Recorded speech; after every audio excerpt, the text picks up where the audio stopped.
প্রিয় দর্শক, প্রিয় দেশবাসী, আসসালামু আলাইকুম রহমতুল্লাহি বরকাতুহু।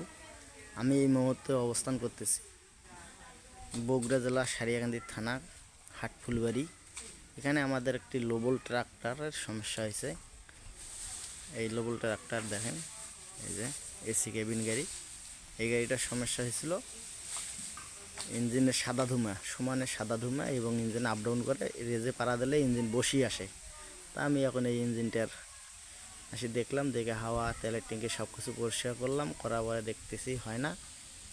সাইলেন্সার খুললাম, দেখেন সাইলেন্সার খোলার পরে দেখতেছি আমি 1 নম্বর লজেলটা দিয়ে প্রচুর পরিমাণ সাদা ধুমা হইতেছে। এই দেখেন 1 নম্বর লজেল দিয়ে সাদা ধুমা, আর এই পরিমাণ ধুমা আমার চোখে ধরছে বলার মতো না, এখানে দাঁড়ায় যায় না। তাই এখন আমরা লজেল 4টা আউট করব। আপনারা আমাদের সঙ্গে থাকবেন, আমার ভিডিওটা নিয়মিত দেখবেন, লাইক শেয়ার কমেন্ট করবেন, ফলো করবেন।